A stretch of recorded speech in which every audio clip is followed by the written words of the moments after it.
Crop Talk on Market Journal is supported by Nebraska's soybean farmers and their checkoff. And finally today, I mentioned we're in the home stretch of the growing season. And as we mentioned at the top of the show, some producers may already be thinking about late season or final irrigation strategies. Our team caught up with Nebraska Extension Irrigated Cropping Systems educator Steve Melvin out in the field to discuss just that. And Market Journal's Mike Straub has more. Scheduling the last few irrigations of the season deserves extra attention because the goal is not only to focus on keeping the crop wet enough to produce optimal yields, but also on using stored up soil water. We're near the end of the growing season. Here we are the first week or so of August, and we need to really start thinking about 30 days out to the end of irrigation season when our crop will be mature, and start using up some of that stored soil water. Earlier in the season, around tassel pollination time for corn, a lot of times we can be 2 inches a week or something with water use, but we're clear down when we get to dough stage or such a matter to about 1.25 inches a week. So we really need to start thinking about it 30 days out and start using up some of that stored water. If we're at field capacity 30 days out, we want to start just delaying the next irrigation a little bit and use up some of that water so we can have the soil as dry as possible and not hurt the yield. Of course, that's the most important thing is to keep the yield there, but we want to have the soils as dry as we can going into fall. Yeah, the only thing to kind of keep in mind with soybeans versus corn is that, soybeans mature pretty much based on the calendar, where the sun's at, is where corn is a growing degree day type of thing. And so the water use would be about the same for corn, whether it's a cool August or a hot August. It'll just mature a little quicker if it's hot.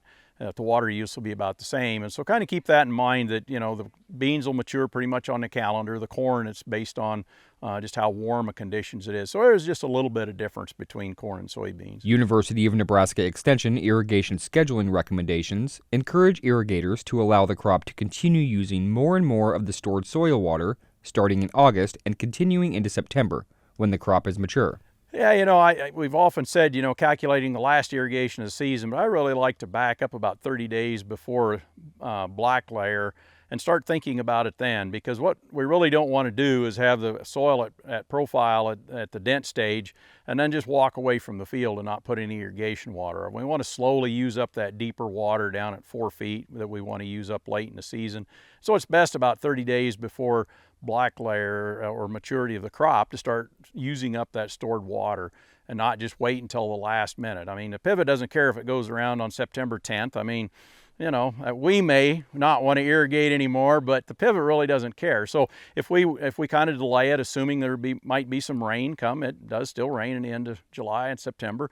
And so, we just kind of start slowing down. Procrastination's not good on too many things on the farm, but that, last few irrigations might be an exception to that, and procrastinate a little bit. And if you got to run the pivot around on 10th of September because it didn't rain and you're needing some water, start it up and use it. But that's better than leaving the field really wet.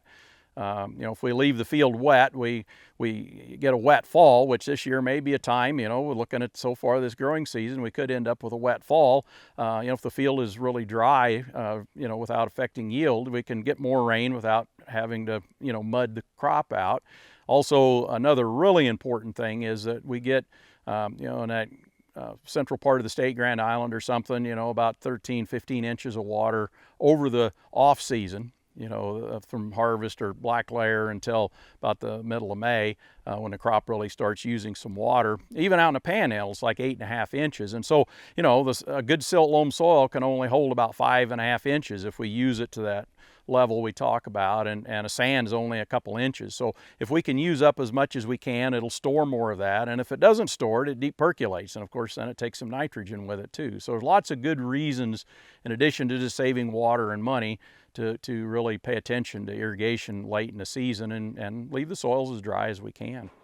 So just how much water do you need to finish out the growing season?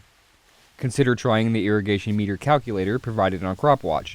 This app calculates the number of inches of water applied by irrigation over a given time. We've got a neb guide and charts out there, and there's some things in CropWatch and such that talks about the amount of water from a given growth stage to black layer with corn, soybean, sorghum, other crops. And so a guy really wants to take a look at that. For an example, about the dough stage with corn, it takes about 5 inches of water, and I believe about 24 days to mature the crop. And so you can see the water use gets quite a bit lower later in the season. The days are shorter, they're cooler, and the crop's starting to senesce, so the water really drops off. And we've seen that, with looking at some data from the Upper Big Blue NRD that I've analyzed each year, that guys typically tend to overwater late in the season. In fact, I think in 2017, which this year may be kind of like that one, about 75% of the guys overwatered late in the season. In other words, their soils got wetter from mid-August into mid-September. And what we're really trying to do is just the opposite. We're trying to use that water up.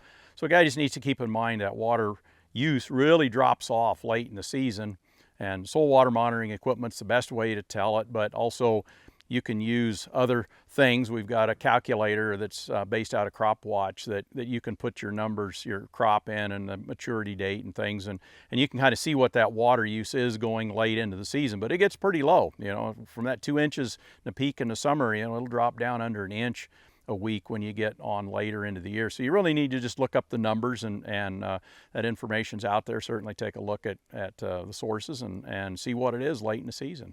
With end-of-season irrigation becoming closer, it is important to know that leaving fields a little drier at the end of the season will save irrigation costs, decrease leaching losses, improve soil conditions for harvest traffic, and save water for future years. Reporting for Market Journal, I'm Mike Straub.